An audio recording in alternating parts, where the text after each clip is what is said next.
Triangle love స్టోరీలతో ఓటీటీలో చాలా సినిమాలే వచ్చాయి. ఈ సినిమాలను చూడటానికి ప్రేక్షకులు కూడా ఇంట్రెస్ట్ చూపిస్తున్నారు. అయితే ఇప్పుడు మనం చెప్పుకోబోయే సినిమాలో ఇద్దరు ఫ్రెండ్స్ అమ్మాయి విషయంలో శత్రువులుగా మారతారు. ఆ తర్వాత స్టోరీ ఇంట్రెస్టింగ్గా సాగుతుంది. ఈ రొమాంటిక్ కామెడీ మూవీ పేరు ఏంటి, ఎందులో స్ట్రీమింగ్ అవుతుంది అనే వివరాల్లోకి వెళితే, ఈ రొమాంటిక్ కామెడీ మూవీ పేరు పాన్ ఒండ్రు కండెన్. 2024లో విడుదలైన ఈ మూవీకి వి ప్రియా దర్శకత్వం వహించింది. ఇందులో అశోక్ సెల్వన్, వసంత్ రవి, ఐశ్వర్యలక్ష్మి ప్రధాన పాత్రల్లో నటించారు. దీనికి యువన్ శంకర్ రాజా సంగీతం సమకూర్చారు. జియా స్టూడియోస్, వైఎస్ఆర్ ఫిల్మ్స్ బ్యానర్లో జ్యోతి దేశ్పాండే, యువన్ శంకర్ రాజా ఈ మూవీని నిర్మించారు. ఈ మూవీ స్టోరీ శివ, సాయి అనే ఇద్దరు బ్యాచిలర్ల చుట్టూ తిరుగుతూ ఉంటుంది. ఈ మూవీ జియో సినిమా ఓటీటీలో 2024 ఏప్రిల్ 14న తమిళ నూతన సంవత్సరం సందర్భంగా నేరుగా విడుదలైంది. శివ, సాయి తమ స్కూల్ రీయూనియన్లో ఒకరినొకరు కలుసుకుంటారు.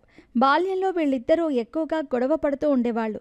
త్రిపుర సుందరి అనే ఒక అమ్మాయి కోసం పోటీ పడేవారు. శివ తల్లి స్కూల్ హెడ్ మాస్టర్గా ఉంటుంది. ఆ ధైర్యంతో త్రిపుర సుందరికి స్వీట్స్, గులాబీలను ఇస్తూ ఆమెను ఆకట్టుకోవటానికి ప్రయత్నిస్తాడు శివ.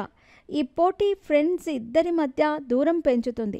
కొన్ని సంవత్సరాల తర్వాత శివ ఒక గైనకాలజిస్ట్గా పనిచేస్తూ ఉంటాడు. లైఫ్లో సెటిల్ అయినప్పటికీ పెళ్లి సంబంధాల పట్ల అంతగా ఆసక్తి చూపించాడు. చెన్నైలో ఆధునిక జీవనశైలిని ఆస్వాదిస్తూ తరచూ డేటింగ్లో పాల్గొంటాడు. మరోవైపు సాయి సామాజికంగా కొంత అమాయకంగా ఉంటాడు. మహిళలతో ఎలా మాట్లాడాలో తెలియదు. రీయూనియన్లో వీళ్ళిద్దరూ కలిసిన తర్వాత తమ పాత శత్రుత్వాన్ని పక్కనబెట్టి స్నేహితులుగా మారతారు. శివ సాయికి మనుషులతో ఎలా ఉండాలో సలహాలిస్తూ అతన్ని తనలా మార్చడానికి ప్రయత్నిస్తాడు. ఆ తర్వాత స్టోరీ ఒకరోజు అనూహ్యంగా మలుపు తీసుకుంటుంది. ఇద్దరూ సుందరి అలియాస్ శాండీ అనే చెఫ్ని కలుస్తారు. శివ, సాయి ఇద్దరు శాండీ పట్ల ఆకర్షితులవుతారు. ఈ ట్రయాంగిల్ లవ్ స్టోరీతో వారి పాత శత్రుత్వం మళ్ళీ మొదటికి వస్తుంది.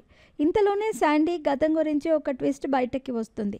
ఆ ట్విస్ట్కి వీళ్ళిద్దరూ షాక్ అవుతారు. చివరికి వీళ్ళ లవ్ స్టోరీ ఎటు వెళ్ళింది, తను ఎవరిని ప్రేమిస్తుంది, వీళ్ళు మంచి ఫ్రెండ్స్గా ఉంటారా అనే విషయాలను తెలుసుకోవాలి అనుకుంటే ఈ రొమాంటిక్ కామెడీ మూవీని మిస్ కాకుండా చూసేయండి.